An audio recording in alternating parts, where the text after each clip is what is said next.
오늘은 직접 겪었던 충격적인 파혼 이야기를 들려드리려고 합니다. 지금 생각해도 등골이 오싹해지는데요. 혹시 결혼을 앞두고 계신 분들이라면 꼭 끝까지 들어주세요.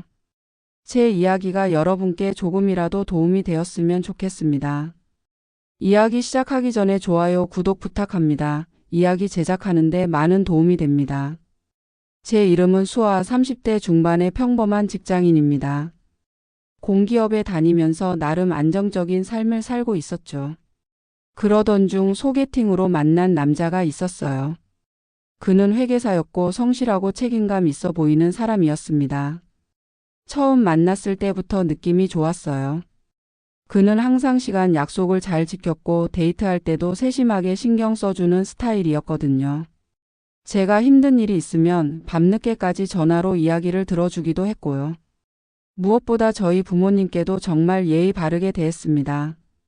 특히 아버지와의 관계를 돈독하게 만들려고 노력하는 모습이 인상 깊었어요. 아버지께서 바둑을 좋아하신다는 걸 알고는 바둑을 전혀 못 두면서도 배우겠다고 나서더라고요. 주말마다 저희 집에 와서 아버지와 바둑을 두면서 조금씩 실력을 늘려갔죠. 그런 모습을 보면서 이 사람은 정말 진심으로 우리 가족을 소중하게 생각하는구나 싶었습니다. 그렇게 2년이라는 시간이 흘렀고 우리는 자연스럽게 결혼 이야기를 꺼내게 되었습니다. 30 중반이라는 나이도 있었고 무엇보다 이 사람과 함께라면 행복한 가정을 꾸릴 수 있을 것 같다는 확신이 들었거든요. 하지만 그에게는 조금 무거운 짐이 있었습니다. 바로 가족의 경제적 상황이었어요. 처음에는 자세히 말하지 않았지만 관계가 깊어지면서 조금씩 털어놓기 시작했죠. 그의 아버지는 과거에 개인 사업을 하셨대요. 한때는 제법 잘 나가서 넓은 아파트에 살고 외제차도 몰았다고 합니다. 하지만 IMF 때 사업이 완전히 망하면서 모든 게 무너졌다고 하더라고요. 빚더미에 안게 되었고 집도 차도 모두 정리해야 했대요. 현재 그의 아버지는 일용직으로 근근히 생계를 이어가고 계셨고 어머니는 전업주부로 집안일만 하고 계신다고 했습니다. 지금은 작은 다세대 주택에서 쌔빵살이를 하고 있다고 하더군요. 처음 그 이야기를 들었을 때 솔직히 고민이 되지 않았다면 거짓말이겠죠. 하지만 저는 그 사람 자체를 좋아했고 집안 형편이 어렵다고 해서 사랑까지 포기할 수는 없었어요. 오히려 그런 어려운 환경 속에서도 회계사 자격증까지 따내고 성실하게 살아온 그가 더 대단해 보였습니다. 반면 저희 집은 평범한 맞벌이 가정이었어요. 아버지는 중소기업을 운영하시고 어머니는 약사로 일하셨죠. 특별히 재벌은 아니지만 두 분 다 성실하게 일하셔서 경제적으로는 여유가 있는 편이었습니다. 저희는 강남의 2층짜리 주택에 살고 있었어요. 아버지께서 젊었을 때 정말 악착같이 모아서 장만하신 집이었죠. 주변 사람들은 강남의 단독주택이면 얼마나 부자냐고 했지만 사실 저희 부모님은 검소한 편이셨어요. 외제차를 타긴 했지만 10년 넘게 같은 차를 타셨고 옷도 유행 따라 사지 않으시고 오래 입으셨거든요. 그래도 남자친구 집안과 비교하면 확실히 경제적 차이가 있었던 건 사실입니다. 이 부분이 나중에 문제가 될 줄은 그때만 해도 몰랐죠. 프로포즈를 받고 나서부터 남자친구는 유난히 결혼을 서둘렀어요.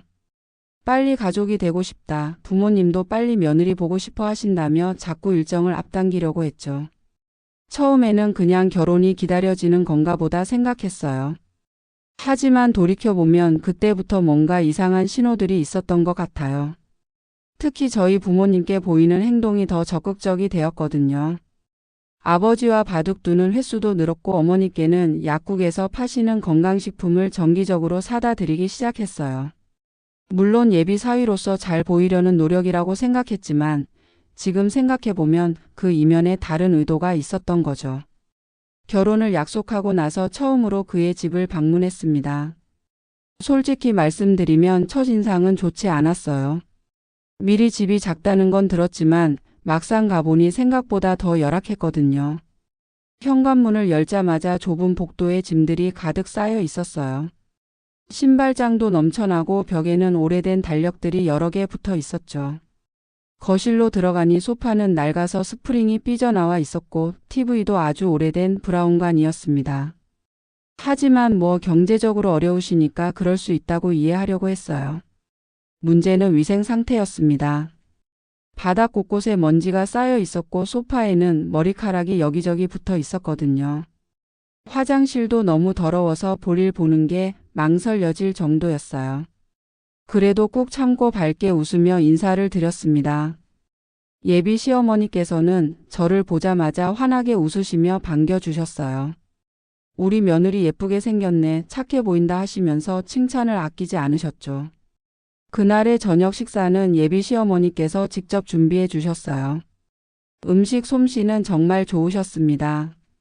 불고기도 맛있었고 잡채며 여러 반찬들이 정성스럽게 차려졌죠. 하지만 저는 도저히 손이 가지 않았어요.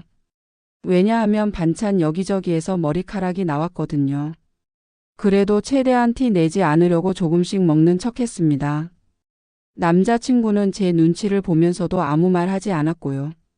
그날 집에 돌아와서 배가 너무 고파서 라면을 끓여 먹었던 기억이 나네요. 여러분, 이게 시작이었습니다. 단지 위생 문제 정도로 생각했던 이 작은 신호들이 나중에는 상상도 못할 큰 사건으로 이어질 줄은 꿈에도 몰랐죠. 다음 이야기에서는 드디어 양가 부모님이 만나는 상견례 날의 충격적인 상황을 들려드리겠습니다. 오늘은 본격적으로 예비 시댁과의 만남에서 느꼈던 불편한 진실들을 이야기해 보려고 합니다. 처음에는 이 정도는 이해할 수 있지라고 넘어갔던 일들이 나중에 보니 전부 경고 신호였다는 걸 알게 됐거든요. 첫 방문 후 약 2주가 지났을 때 예비 시어머니께서 또 집에 오라고 연락을 주셨어요. 이번에는 제가 좋아하는 갈비찜을 해주신다고 하셨죠. 남자친구가 집 앞까지 데리러 와서 함께 갔는데 차 안에서 그가 말했습니다. 수아야, 우리 어머니가 너 정말 마음에 들어 하셔. 며느리 복 타고났다고 매일 말씀하시더라. 저는 조심스럽게 물었어요. 정말요? 저도 어머니 좋으신데. 근데 있잖아요. 응? 왜? 지난번에 집이 좀 정리가 안 되어 있던데. 혹시 평소에도 그러세요? 그의 표정이 조금 굳어지더니 이렇게 말했어요. 아, 그게 우리 어머니가 허리가 안 좋으셔서 청소를 자주 못 하시거든. 아버지도 일용직이라 매일 힘들어 하시고. 아, 그러시구나. 제가 다음에 올 때 청소 좀 도와드릴까요? 아니야, 괜찮아. 오늘은 내가 미리 가서 좀 치워놨어. 걱정 마. 예비 시댁에 도착했을 때 확실히 지난번보다는 나아 보였어요.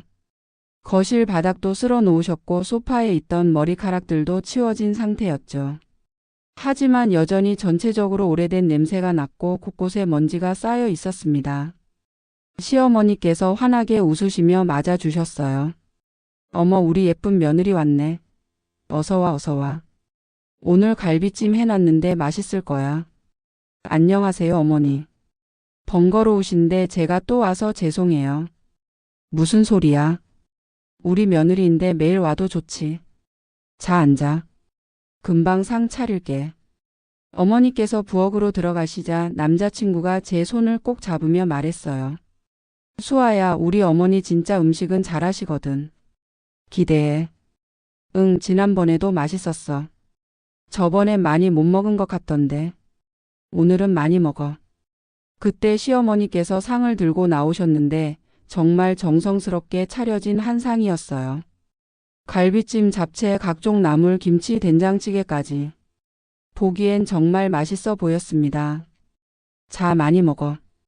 우리 며느리 살 좀 쪄야 해. 너무 마른 것 같아. 감사합니다, 어머니. 잘 먹겠습니다. 갈비찜을 한 숟가락 떠서 입에 넣는 순간 양념 맛은 정말 좋았어요. 하지만 씹다가 뭔가 이상한 촉감이 느껴졌죠. 조심스럽게 입에서 빼내보니 또 머리카락이었습니다. 얼른 휴지로 싸서 치우고 아무렇지 않은 척했지만 속으로는 정말 힘들었어요. 잡채를 먹어봤는데 거기서도 머리카락이 나왔고 심지어 김치에서는 긴 머리카락이 여러 가닥 나왔습니다. 시어머니께서 제 표정을 보시고 물으셨어요. 왜 입맛 없어? 안 맞아? 아, 아니에요. 맛있어요. 제가 오늘 점심을 좀 많이 먹어서. 남자친구가 거들었습니다. 엄마, 수아가 원래 조금씩 먹어. 그치? 네, 그냥 소식하는 편이에요. 시어머니께서 한숨을 쉬시며 말씀하셨어요. 젊은 애가 밥을 그렇게 안 먹으면 어떡해. 많이 먹어야 애기도 잘 낳지. 갑자기 애기 얘기까지 나오니까 얼굴이 빨개졌어요. 남자친구는 옆에서 웃으면서 말했죠. 엄마, 우리 아직 결혼도 안 했는데요. 그래도 미리 생각해 봐야지. 나는 손주 빨리 보고 싶단 말이야. 너도 이제 30 중반인데. 식사를 하면서 시어머니께서 점점 더 많은 질문을 하셨어요. 처음에는 그냥 며느리에 대해 궁금하신 거라고 생각했지만 나중에 보니 전부 의도가 있는 질문들이었습니다. 수아야, 너희 집은 강남이라며? 집이 크다고 들었어. 내 아버지께서 오래전에 사신 집인데 운 좋게 강남이 됐어요. 요즘 강남 집값이 얼마나 하더라? 평수가 어떻게 돼? 남자친구가 끼어들었어요. 엄마, 갑자기 그런 걸 왜 물어보세요? 아니, 그냥 궁금해서. 우리 며느리 집안이 어떤지 알아야 할 거 아니야. 저는 조심스럽게 대답했습니다. 정확한 시세는 잘 모르겠고 그냥 평범한 2층 주택이에요. 평범한 집이 강남에 있으면 얼마나 비싸겠어. 장인어른 사업은 잘 되시나 봐? 이 질문을 받았을 때 좀 당황스러웠어요. 너무 노골적으로 재산을 묻는 느낌이었거든요. 아버지는 그냥 성실하게 일하세요. 특별히 크게 사업하시는 건 아니고요. 남자친구가 좀 짜증 섞인 목소리로 말했어요. 엄마, 밥이나 먹어요. 왜 자꾸 그런 걸 물어보세요? 야, 나는 그냥 우리 며느리가 어떤 환경에서 자랐나 궁금한 거지. 뭐가 문제야? 그러더니 시어머니께서 갑자기 표정이 어두워지시면서 한숨을 쉬셨어요. 우리 수아는 좋은 집안에서 자라서 고생을 모르고 살았겠지. 우리 아들은 어릴 때부터 고생만 했어. 아버지 사업 망하고 나서부터는. 엄마, 그만하세요. 그런 얘기 왜 하세요? 왜? 사실인데. 수아도 알아야지. 우리 집안이 어떤지. 우리는 IMF 때 완전히 망했어. 빚만 남았지. 그래도 이 애는 장학에도 공부 잘해서 회계사까지 됐어. 혼자 힘으로. 저는 고개를 끄덕이며 대답했어요. 네, 들었어요. 정말 대단하신 것 같아요. 시어머니께서 제 손을 잡으시며 말씀하셨습니다. 그치? 우리 아들 대견하지? 그래서 나는 이 애가 꼭 좋은 집안. 며느리 만나서 이제 좀 편하게 살았으면 좋겠어. 이 말을 들었을 때 뭔가 찜찜한 기분이 들었어요. 좋은 집안 며느리라는 표현이 마음에 걸렸거든요. 마치 제가 경제적인 도움을 줘야 한다는 뜻으로 들렸습니다. 남자친구가 불편한 듯 말했어요. 엄마, 그런 식으로 말씀하시면 수아가 부담스러워요. 아니야, 나는 그냥 사실을 말하는 거야. 우리 아들이 고생했으니까 이제는 좀 잘 살아야 한다는 거지. 시어머니의 눈빛이 제게 고정되어 있었어요. 그 눈빛에는 기대와 계산이 섞여 있었습니다. 그날 저녁을 겨우 마치고 남자친구와 함께 집으로 돌아왔어요. 차 안에서 한동안 말이 없었는데 그가 먼저 입을 열었습니다. 수아야, 미안해. 우리 어머니가 좀 그러셨지? 아니야. 그냥 저희 집안이 궁금하셨나 봐. 너무 재산 얘기를 많이 하셔서 내가 좀 민망했어. 원래 그러시는 분이 아닌데. 괜찮아. 근데 있잖아. 응? 위생 문제는 어떻게 좀 안 될까? 오늘도 음식에서 계속 머리카락이 나오더라고. 남자친구가 한숨을 크게 쉬었어요. 미안해. 내가 어머니한테 말씀드릴게. 근데 어머니 허리가 안 좋으셔서 청소를 잘 못하시거든. 그럼 집에 가서 좀 도와드리면 안 돼? 나도. 시간이 없어서. 회계사무소 일이 너무 바빠. 주말에도 일 나갈 때가 많고. 그래도 가족인데. 알아. 내가 노력할게. 결혼하면 수아가 좀 도와줄 수 있지? 이 말에 저는 순간 말문이 막혔어요. 결혼하면 제가 시댁 청소까지 해야 한다는 건가요? 그건 결혼하고 나서 생각해보자. 그래, 미안해. 너한테 부담 주려는 건 아니었어. 하지만 그의 목소리에는 기대감이 묻어 있었습니다. 제가 당연히 도와줄 거라는 암묵적인 기대 말이죠. 그날 밤 집에 돌아와서 정말 많은 생각을 했습니다. 침대에 누워서도 계속 시어머니의 말들이 머릿속을 맴돌았어요.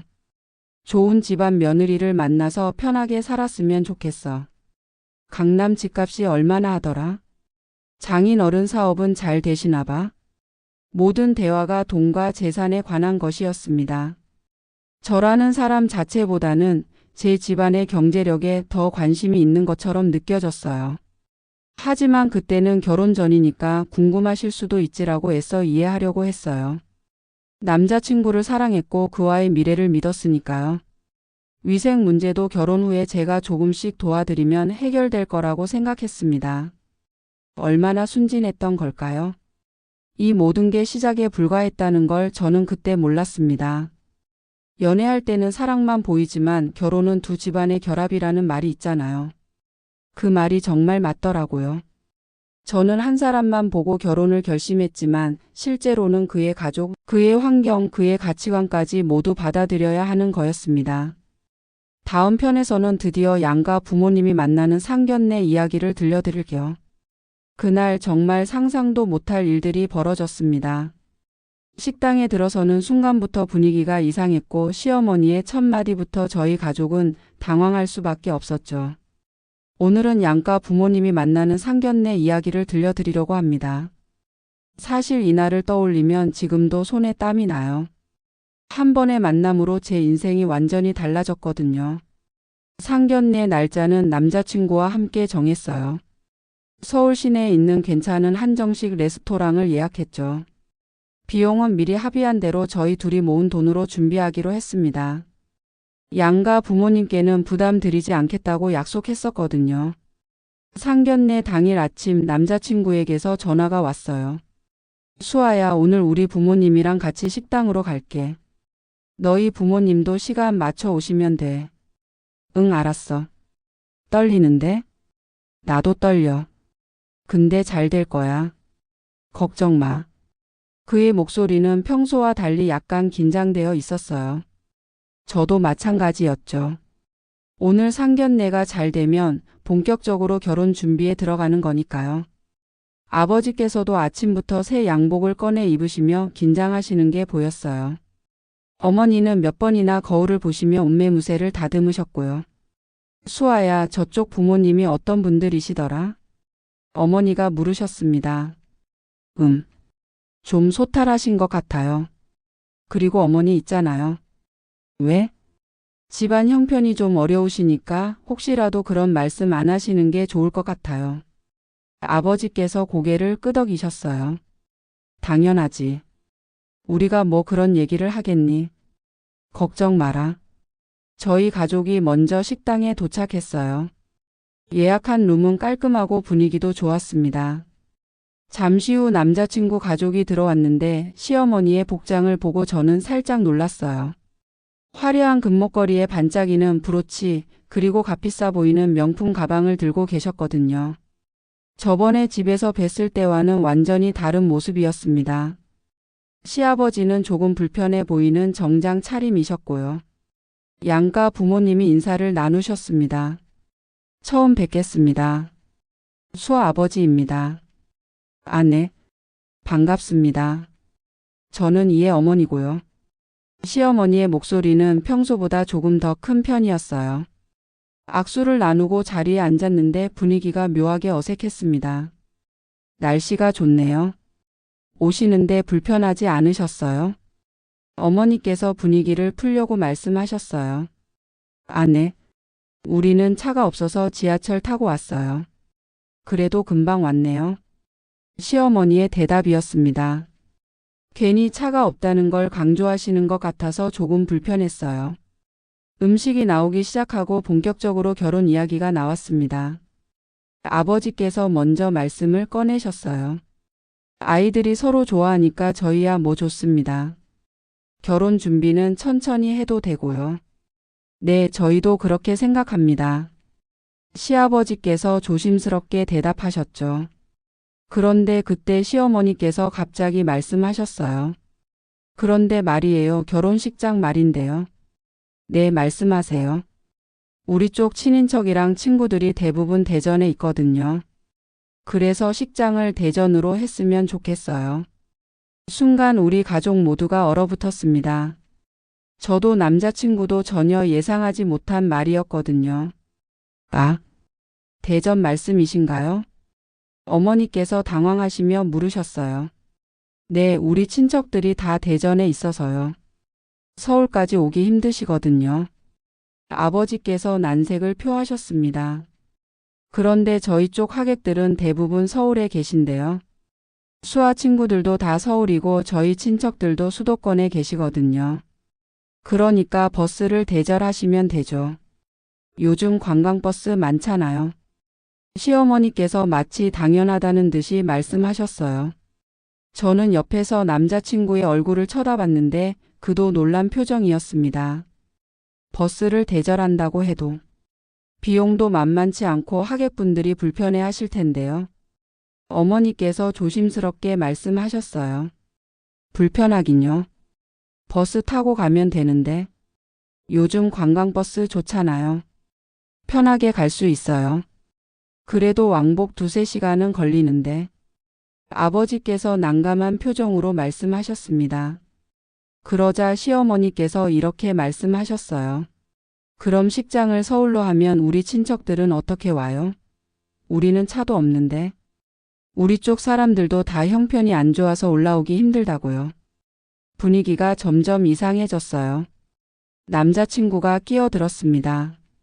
어머니, 그런 얘기는 나중에 저희끼리 상의해서 말씀드리기로 했잖아요. 뭐가 나중이야? 지금 정해야지. 식장 예약도 해야 하고. 시어머니께서는 물러서지 않으셨어요. 그때 아버지께서 한숨을 쉬시며 말씀하셨습니다. 알겠습니다.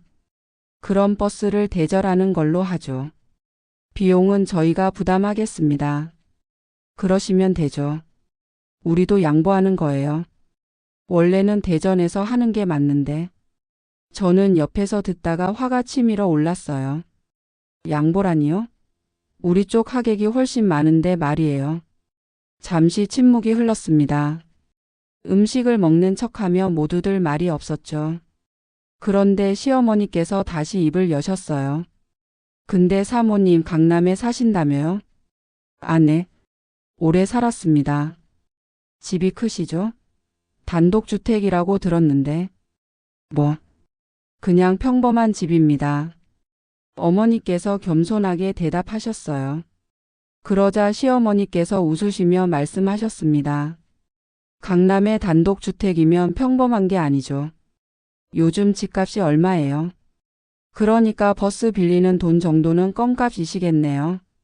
그 순간 우리 가족의 표정이 굳어졌어요. 껌값이라니.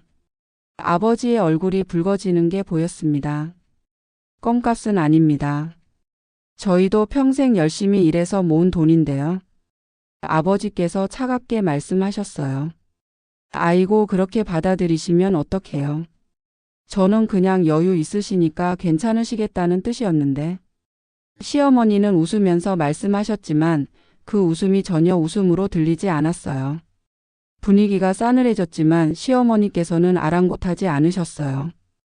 오히려 더 노골적인 질문을 하기 시작했습니다. 그나저나 사장님, 사업은 잘 되시나 봐요. 덕분에 그럭저럭 하고 있습니다. 직원이 몇 명이나 되세요? 20명 정도 됩니다. 오, 그 정도면 꽤 크네요. 그럼 수입도 괜찮으시겠어요? 이 질문에 아버지께서 표정이 완전히 굳으셨어요. 어머니도 난처한 표정으로 저를 쳐다보셨죠. 글쎄요. 먹고 사는데 지장은 없습니다. 아버지께서 짧게 대답하셨어요. 하지만 시어머니는 멈추지 않으셨습니다. 요즘 강남 집값이 얼마예요? 평수가 어떻게 되세요? 그건 결혼하고는 상관없는 얘기 아닌가요? 어머니께서 참다 못해 말씀하셨어요.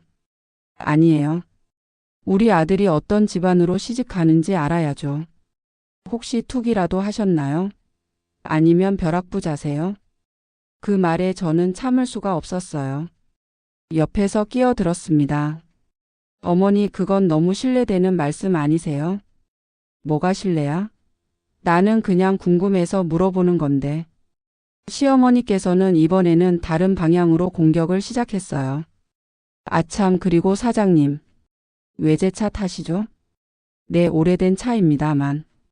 국산차로 바꾸시는 게 어때요? 요즘 같은 시대에 외제차 타고 다니면 사람들이 뭐라고 하잖아요. 제가 10년 넘게 타던 차인데요. 그래도요. 돈 자랑하는 것처럼 보이잖아요. 우리 같은 서민들은 차도 없어서 지하철 타고 다니는데. 아버지께서 더 이상 참지 못하고 말씀하셨어요. 제 차를 뭘 타든 그건 제 자유 아닙니까? 이게 무슨. 아이고, 뭘 그렇게 화를 내세요. 저는 그냥 조언하는 거예요. 시집 식구들 생각도 하셔야죠. 저는 옆에서 이 모든 걸 듣고 있었는데 정말 화가 머리끝까지 치밀었어요. 남자친구는 어머니 옆에서 눈치만 보고 있었고요. 여러분, 상견례가 이렇게 시작됐습니다. 식장 위치 문제부터 시작해서 우리 집안 재산 캐묻기, 심지어 아버지 차까지 트집 잡는 시어머니.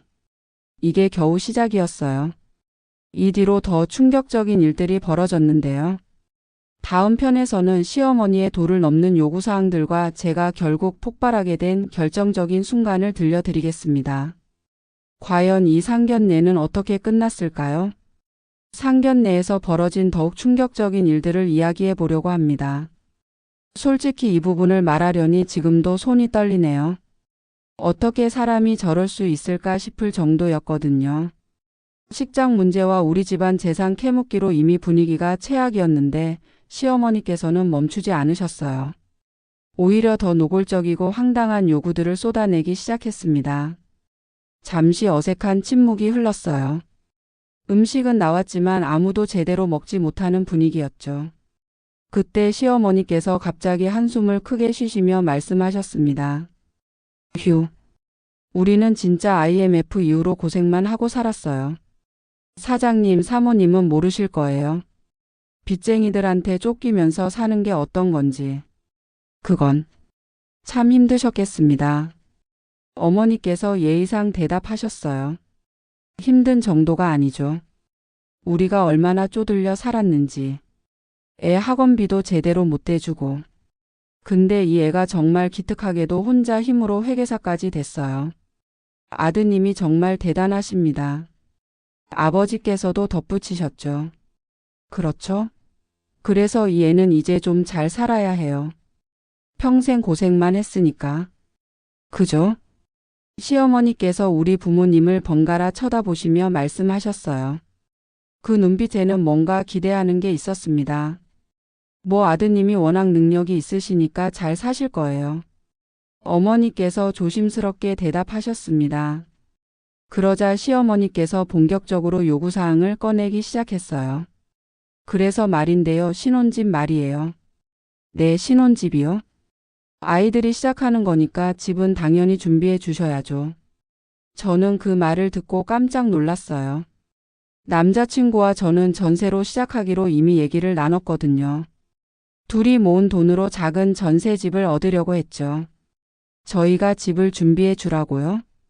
아버지께서 대묻으셨어요. 당연하죠. 사장님 같은 분이 딸 결혼시키는데 신혼집도 안 해주시면 되겠어요? 요즘 다들 그렇게 하잖아요.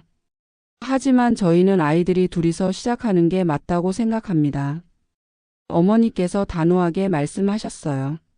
뭐가 맞아요? 우리 아들은 평생 고생만 했는데 이제 좀 편하게 살게 해줘야죠. 아니면 뭐 사모님네 강남집에 같이 살까요? 그건. 어머니께서 말문이 막히셨어요. 저도 옆에서 어이가 없어서 말이 안 나왔습니다. 시어머니께서는 여기서 멈추지 않으셨어요. 그리고 집 명의는 당연히 공동 명의로 하셔야죠. 아니면 우리 아들 명의로 하시든가. 네? 집 명의를요? 아버지께서 놀라서 대물으셨습니다. 당연하죠. 우리 아들도 가장인데 명의가 없으면 되겠어요? 요즘 세상에 남자 명의 하나 없으면 안 되죠. 하지만 저희가 집을 해준다면 딸 명의로 하는 게 맞지 않을까요? 그럼 우리 아들은 뭐예요? 그냥 얹혀 사는 거예요? 그건 안 되죠. 저는 참다 못해 끼어들었어요. 어머니, 저희는 아직 집 얘기도 제대로 안 나눴는데요. 이렇게 일방적으로 말씀하시면. 일방적이긴 뭐가 일방적이야. 당연한 얘기를 하는 거지. 요즘 결혼이 다 그래. 남자친구는 옆에서 계속 침묵만 지키고 있었어요.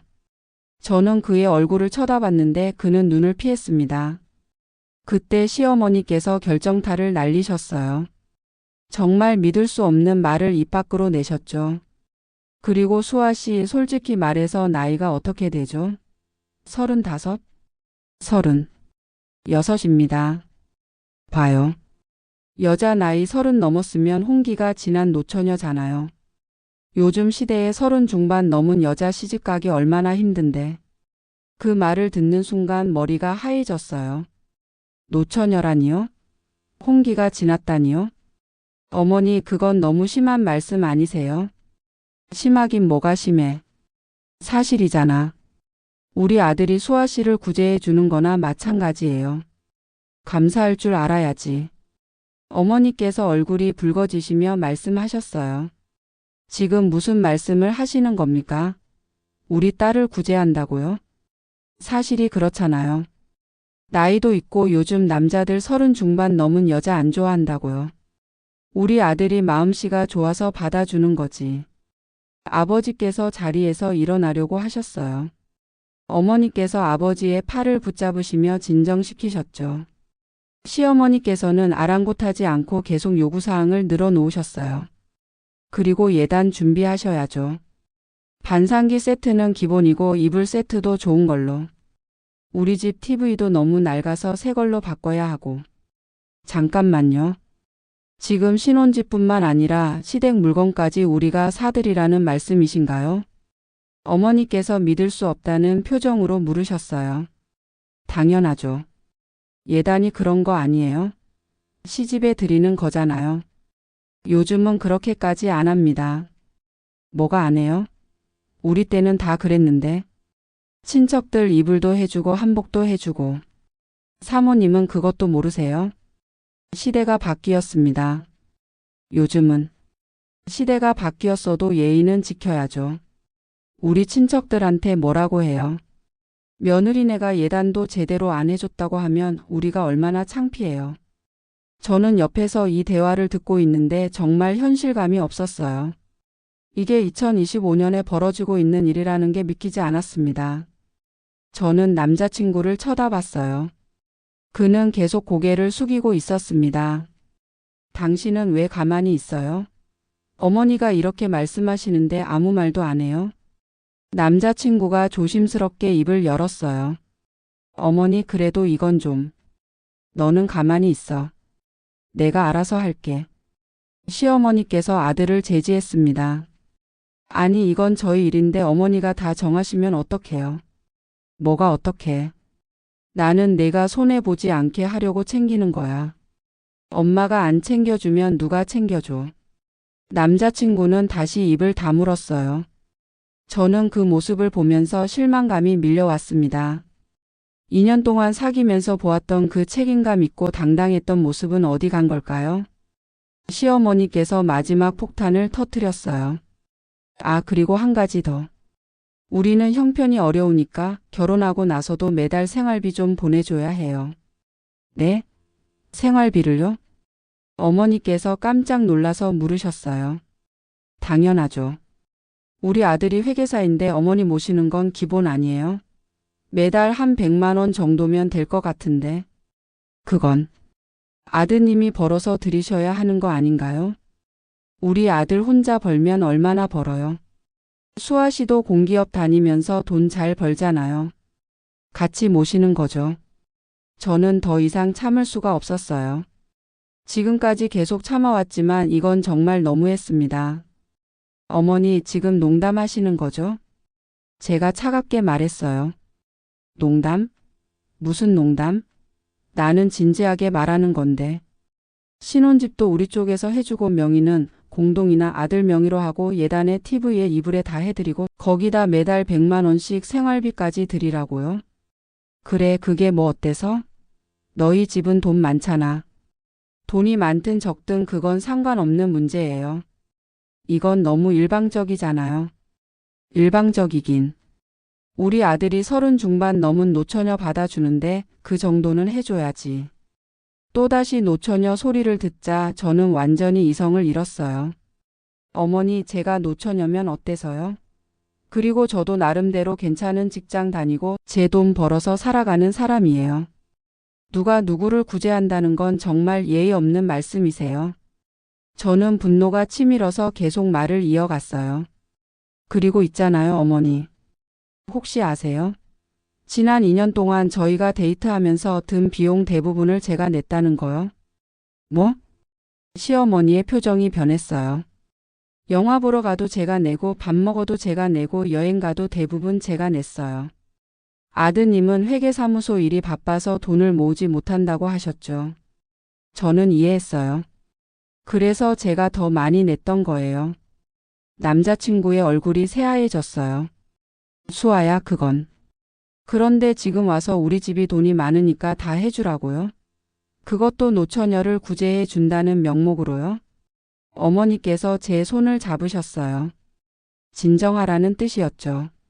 하지만 저는 멈출 수 없었습니다. 그리고 예물은요? 혹시 그것도 우리 쪽에서 다 준비하라고 하실 건가요? 시어머니께서 당황한 표정을 지으셨어요. 그건 당연히 남자 쪽에서. 당연이라뇨?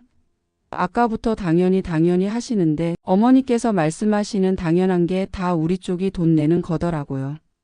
이 애가 지금 버릇없이. 버릇없는 건 어머니세요. 처음 만나는 자리에서 상대방 재산. 캐묻고 차까지 트집 잡고 노처녀라고 모욕하고. 이게 예입니까? 식당 안이 조용해졌어요.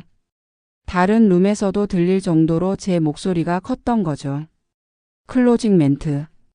여러분, 저는 평생 그렇게 큰 소리를 내본 적이 없었어요.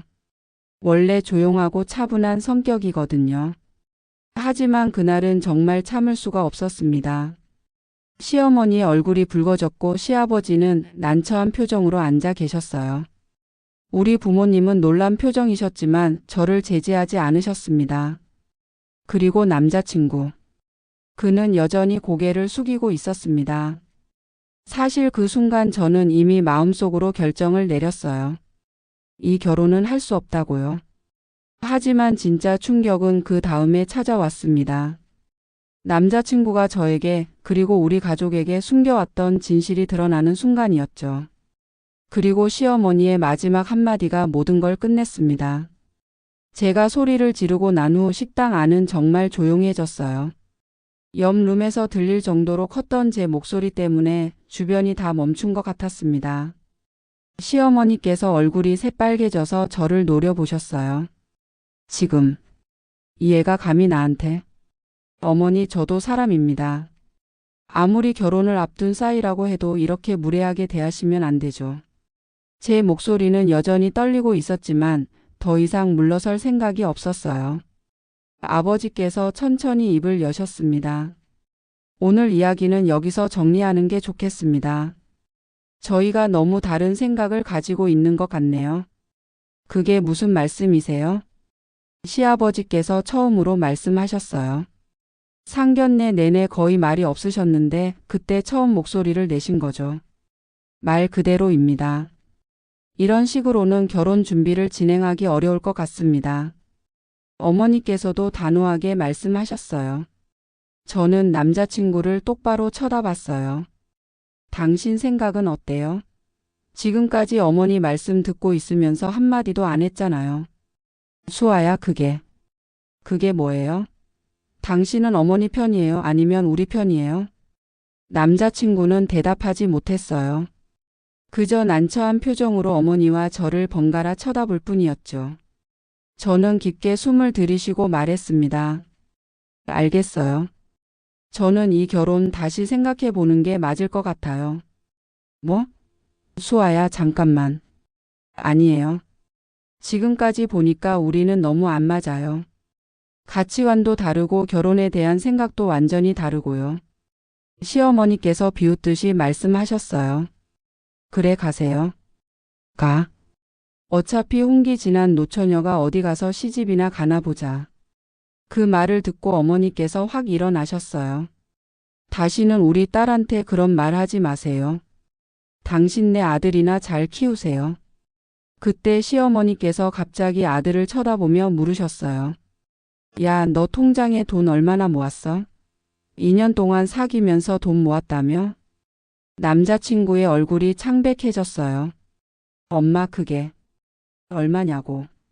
결혼 준비해야 되는데 너도 돈 좀 있어야지. 그게 많지 않아요. 많지 않긴. 너 매달 300씩 받는다며? 2년이면 얼마야? 최소 2천은 모았겠네.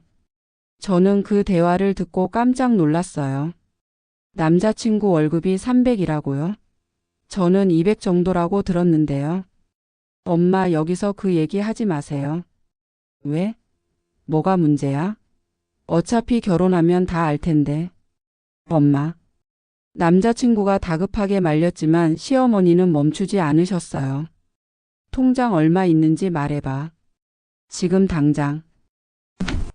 800 정도요. 순간 식탁이 다시 조용해졌어요. 800? 2년 동안 모은 돈이 800만 원이라고요? 뭐? 800? 너 2년 동안 뭐 했어? 시어머니의 목소리가 높아졌어요.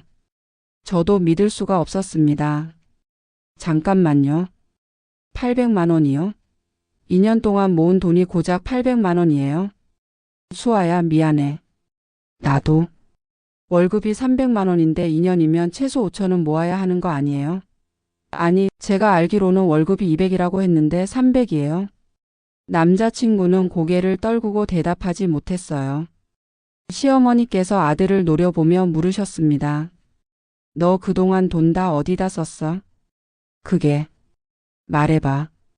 남자친구가 떨리는 목소리로 말했어요. 매달. 집에 100만 원씩 드렸어요. 뭐? 이번에는 제가 소리쳤습니다. 매달 100만 원씩 집에 드렸다고요? 2년 동안요? 응. 엄마가 생활비 필요하시다고 해서. 그리고 아버지 빚도 갚아야 하고. 저는 머리가 띵해졌어요. 그러니까 2년 동안 매달 100만 원씩 총 2,400만 원을 집에 갖다 드린 거예요. 그래서 800만 원밖에 없는 거였죠. 그럼 우리가 결혼 준비한다고 모은 돈은요? 우리 둘이서 모으기로 했잖아요. 미안해. 나도 모으려고 했는데 집에서 계속 돈이 필요하다고 해서. 시아버지께서 난처한 표정으로 말씀하셨어요. 아들아, 그걸 왜 말을 안 했어? 아버지도 아셨잖아요. 매달 드렸던 거. 그때 시어머니께서 한 말이 저를 완전히 얼어붙게 만들었어요. 뭐가 어때서? 그 돈은 당연히 우리 거야. 우리가 이 애 키웠는데 돈 좀 받으면 어때? 어머니 지금 무슨 말씀을 하시는 거예요? 제가 물었습니다. 있잖아 수아 씨. 결혼하더라도 매달 100만 원은 계속 우리한테 줘야 해. 이건 당연한 거니까. 그 돈에는 손대지 마. 네? 결혼하고 나서도요? 주변에 몇몇 사람들이 모여들기 시작했어요. 식당에서 나오던 사람들이었죠. 시어머니께서 바닥에 누워서 다리를 부여잡으며 신음하셨어요. 아파. 다리가. 그런데 뭔가 이상했어요. 과하게 연기하시는 것 같았거든요. 마치 드라마를 찍는 것처럼요. 남자친구와 시아버지도 달려왔어요. 엄마, 괜찮으세요? 아니야. 다리가 너무 아파. 시아버지께서 아버지를 보시며 말씀하셨어요. 이거 큰일 났네요. 병원에 가봐야겠습니다. 그러시죠. 제가 119를 부르겠습니다. 아버지께서 핸드폰을 꺼내시는데 시어머니께서 갑자기 소리치셨어요. 119는 필요 없어. 합의하면 돼. 네? 합의금 주면 되잖아. 나 지금 다리 부러졌는데 치료비에 위로금까지 해서. 1억은 줘야지. 그 순간 모든 게 이해됐어요. 이건 사고가 아니었어요. 처음부터 계획된 거였죠. 어머니께서 화가 나서 말씀하셨어요. 지금 무슨 말씀을 하시는 겁니까? 1억이요? 당연하죠. 나 다리 부러졌는데. 치료비도 들고 일도 못하잖아요. 1억도 적은 거예요. 아버지께서 냉정하게 말씀하셨습니다. 차는 완전히 정지해 있었습니다. 오히려 당신이 차를 향해 달려왔어요. 주변에 계신 분들도 다 보셨을 겁니다. 그때 남자친구가 끼어들었어요. 아저씨, 그래도 어머니가 다치셨잖아요. 합의금 주시는 게. 저는 믿을 수가 없었어요. 뭐라고요? 지금 당신 어머니가 일부러 차에 부딪힌 거 안 보여요? 그게 아니라. 어쨌든 우리 차에 부딪힌 건 사실이잖아. 그냥 합의하는 게 서로 좋을 것 같아. 당신 지금 정신이 있는 거예요? 이게 보험 사기라는 거 모르겠어요? 보험 사기까지는 아니고. 그냥 좀 과장하신 것 뿐이지. 남자친구는 여전히 어머니 편을 들고 있었어요. 저는 정말 이 사람이 낯설었습니다. 시어머니께서 계속 바닥에서 신음하셨어요. 1억. 아니면 경찰 부를 거야. 뺑소니로 신고할 거라고. 뺑소니요? 차는 아직 여기 그대로 있는데요. 어머니께서 황당하다는 표정으로 말씀하셨어요. 아버지께서 다시 핸드폰을 꺼내셨어요. 하지만 119가 아니었습니다. 여보, 누구한테 전화하는 거예요? 변호사한테. 네? 이건 명백한 보험 사기 시도야. 법적으로 대응해야 해. 시어머니께서 그 말을 듣고 잠깐 당황하시는 것 같았어요. 하지만 곧 다시 연기를 시작하셨죠. 아파? 변호사? 나도 변호사 부를 거야. 아버지께서 전화를 하셨어요. 김 변호사님? 나 최 사장인데. 지금 큰일 났네. 교통사고 전문이지? 지금 당장 좀 와줄 수 있나? 위치는? 저는 그때 알았어요. 아버지께서 사업하시면서 알게 된 변호사분이 계셨던 거죠. 그것도 교통사고 전문 변호사요. 시어머니의 얼굴이 조금씩 굳어지는 게 보였어요. 전화를 끊으신 아버지께서 말씀하셨어요. 변호사님이 10분 안에 오신답니다. 그때까지 아무것도 건드리지 말고 그대로 있겠습니다. 뭐? 변호사? 그냥 합의하면 되는데 왜 변호사까지? 시아버지께서 난처한 표정으로 말씀하셨어요. 됐습니다. 저희는 법대로 하겠습니다. 여기 CCTV도 있을 테고 블랙박스 영상도 있으니까요. 아버지께서 주차장 천장을 가리키셨어요. 거기에는 CCTV가 설치되어 있었습니다. 시어머니께서 CCTV를 보시더니 갑자기 숨을 헐떡이기 시작하셨어요. 숨이, 가슴이. 그러더니 눈을 감으시고 축 늘어지셨어요. 완전히 기절하신 것처럼요. 엄마. 남자친구가 다급하게 어머니를 흔들었어요. 이거 큰일 났네요. 119 불러야겠어요. 시아버지께서 말씀하셨지만 아버지께서 차갑게 말씀하셨습니다. 그러시죠. 119 부르시면 경찰도 같이 옵니다. 더 좋네요. 정말 10분도 안 되어서 검은색 세단이 주차장으로 들어왔어요. 50대 정도 되어 보이는 정장 차림의 남자분이 내리셨습니다.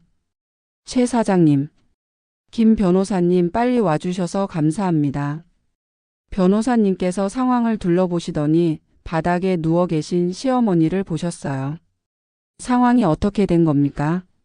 아버지께서 처음부터 끝까지 설명하셨어요. 차가 완전히 정지해 있었고 시어머니께서 달려와서 차에 부딪힌 것, 그리고 1억 원을 요구한 것까지요. 변호사님께서 고개를 끄덕이시며 말씀하셨어요. 전형적인 보험 사기 패턴이네요. 걱정 마십시오. CCTV하고 블랙박스 영상만 확보하면 됩니다. 그 말을 듣는 순간 시어머니께서 눈을 살짝 뜨시는 게 보였어요. 기절한 게 아니었던 거죠. 곧 119 구급차와 경찰차가 도착했어요. 구급대원들이 시어머니를 살펴봤습니다.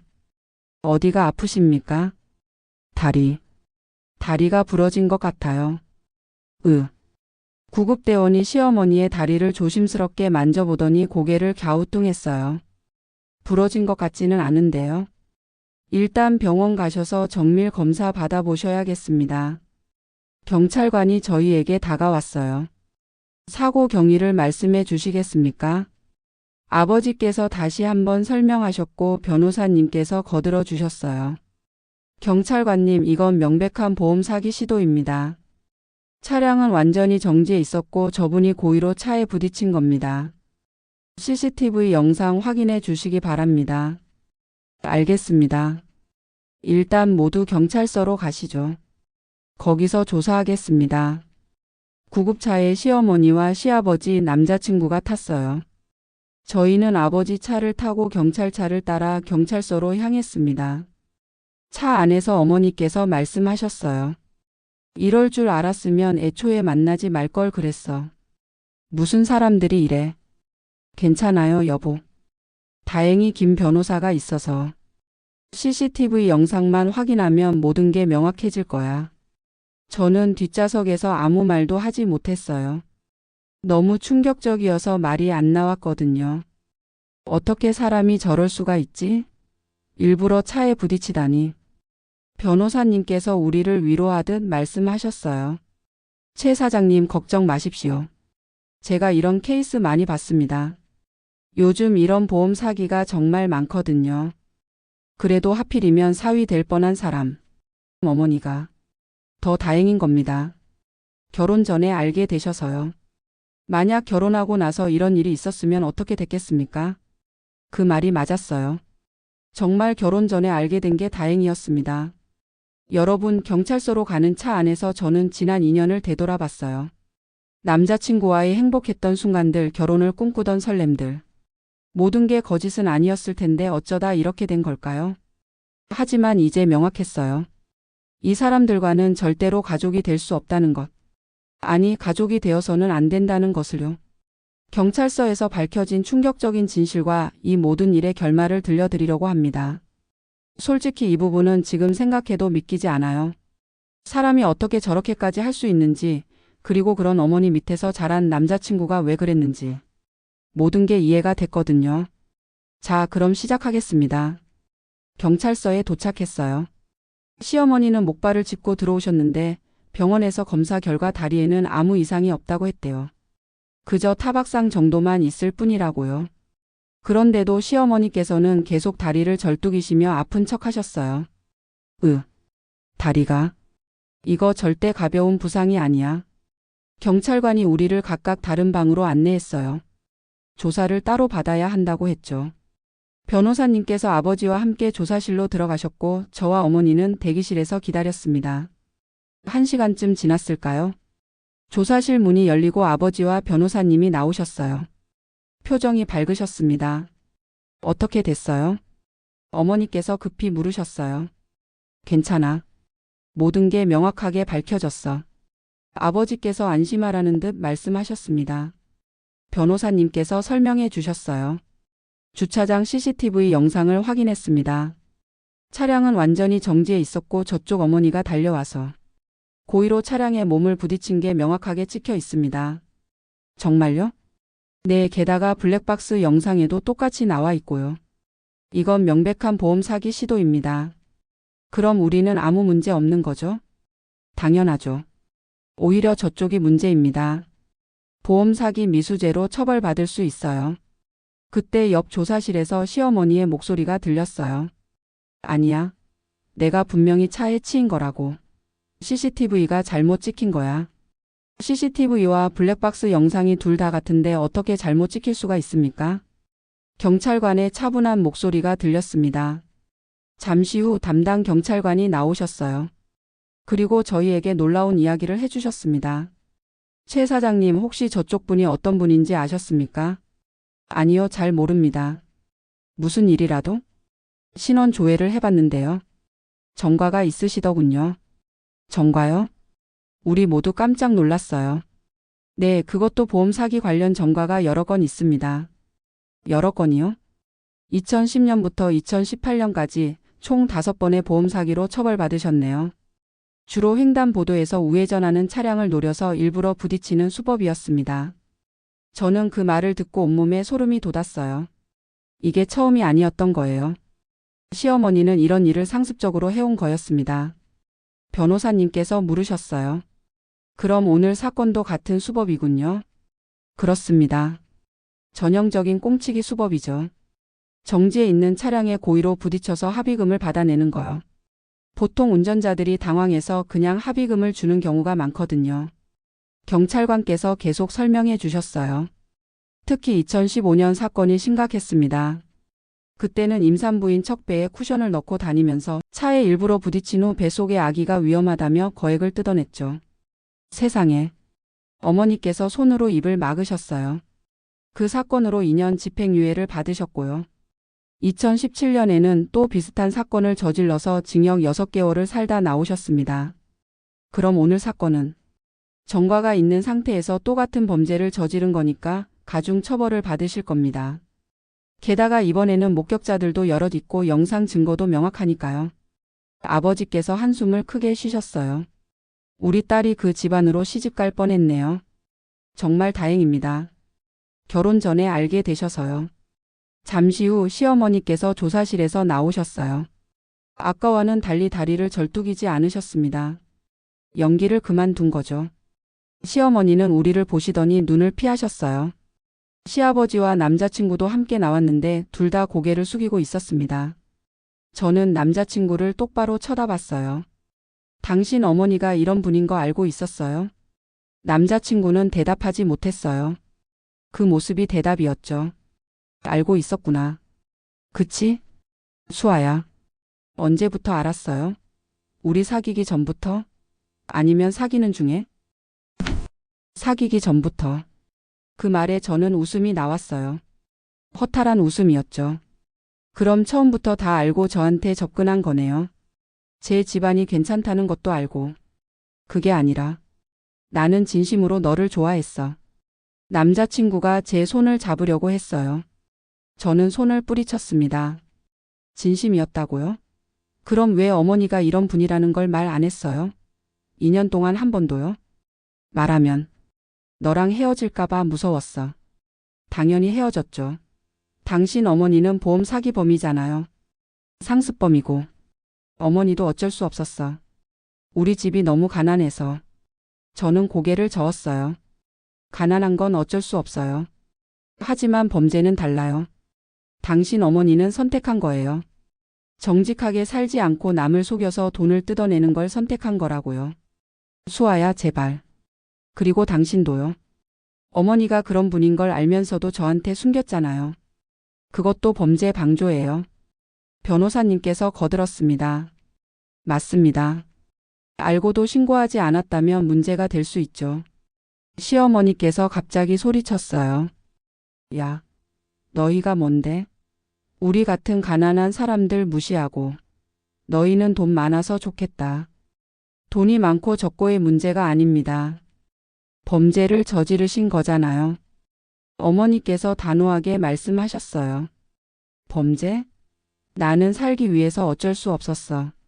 남편은 일용직으로 돈도 제대로 못 벌어오고 빚은 산더미고. 안 그러면 우리는 굶어 죽어. 그래도 이렇게 하시면 안 되죠. 다른 사람들도 다 힘들게 살아요. 그래도 정직하게 살려고 노력하는 거예요. 아버지께서 말씀하셨어요. 정직? 정직해서 뭐가 달라져? 우리는 평생 가난하고 너희는 계속 부자잖아. 그만하세요. 남자친구가 어머니를 말렸어요. 더 이상 말씀하시면 상황만 나빠져요. 닥쳐. 너도 나한테 매달 100만 원씩 가져가서 썼으면서 그 돈 어디서 났는지 알아? 시어머니께서 폭탄을 터뜨렸어요. 그 돈 내가 보험 사기로 번 거야. 2018년에 마지막으로 한 건으로 1,000만 원 받아낸 거 있지? 그 돈으로 우리 빚도 갚고 너 회계사 시험 준비할 때 생활비도 됐어. 남자친구의 얼굴이 새하얘졌어요. 엄마, 왜 그런 말을? 사실이잖아. 너도 다 알면서. 그 돈으로 공부했으면서 이제 와서 나만 나쁜 사람 만들어? 저는 그제야 모든 게 이해됐어요. 남자친구가 회계사가 될 수 있었던 것도 그가 항상 어머니 편을 들었던 것도 모두 빚이 있었던 거죠. 그러니까 당신은 어머니가 번 범죄 수익으로 공부한 거예요? 남자친구는 대답하지 못했어요. 고개만 떨구고 있었죠. 대답해요. 사실이에요? 아니에요? 사실이야. 하지만 나는 그게 보험 사기로 번 돈인 줄 나중에 알았어. 나중에 알았으면 돌려줬어야죠. 아니면 경찰에 신고라도 했어야죠. 어떻게? 그건 우리 어머니인데. 저는 더 이상 들을 게 없었어요.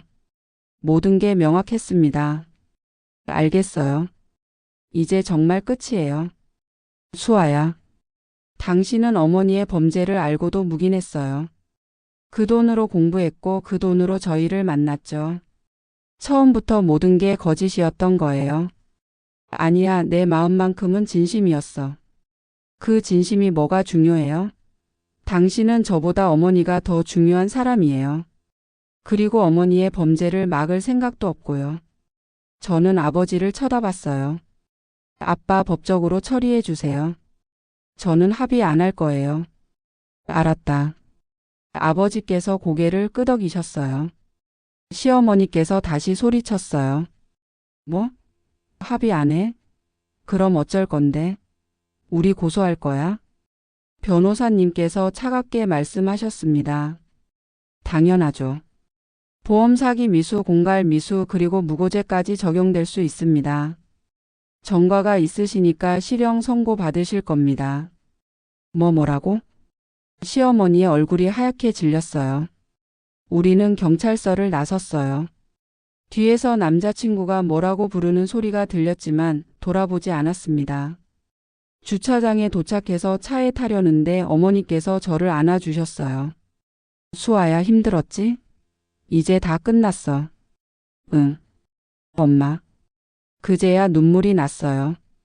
참고 참았던 눈물이 한꺼번에 쏟아졌습니다. 울어. 실컷 울어. 그리고 이제 잊어버려. 아버지께서도 제 머리를 쓰다듬어 주셨어요. 우리 딸 잘했다.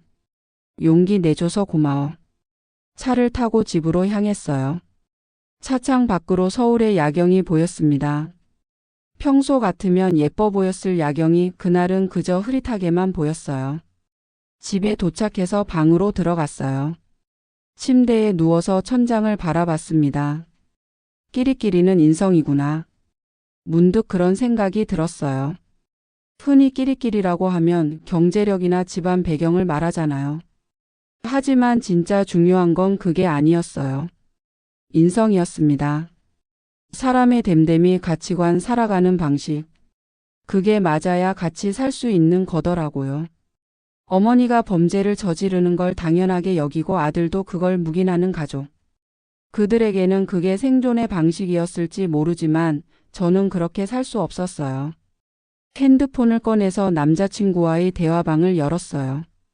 2년 동안의 대화 내역이 주르륵 올라갔습니다. 처음 만났을 때의 설렘, 데이트했던 추억들, 결혼을 약속했던 순간들. 모든 게 추억이 되었네요. 차단 버튼을 눌렀습니다. 이제 정말 끝이에요. 그로부터 한 달 후 재판 결과가 나왔어요. 시어머니는 보험 사기 미수와 공갈 미수로 징역 1년 6개월을 선고받으셨습니다. 전과가 있었기 때문에 집행유예 없이 실형이었죠.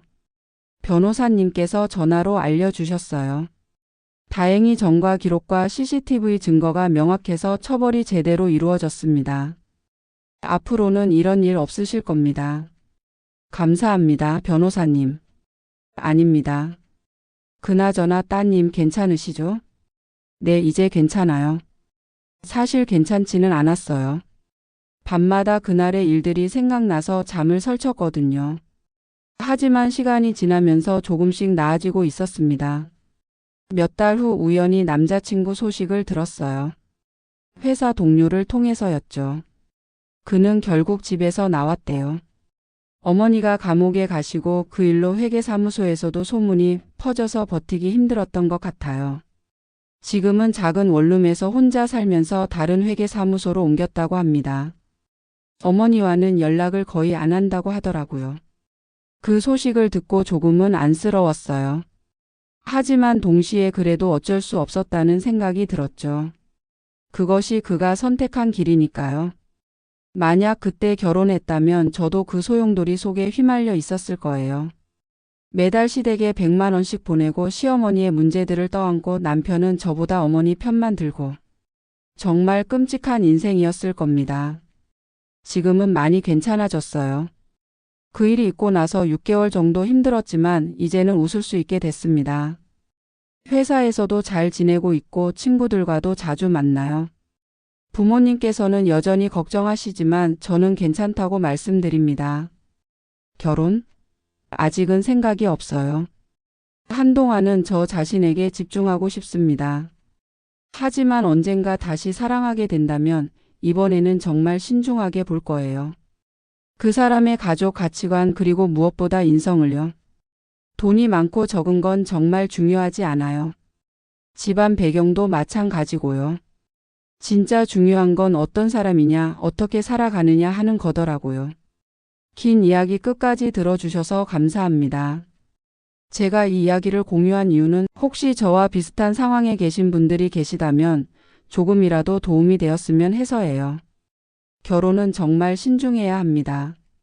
사랑만으로는 부족해요. 상대방의 가족 가치관, 인성까지 모두 봐야 하죠. 그리고 무엇보다 뭔가 이상하다는 신호가 보이면 그냥 넘어가지 마세요.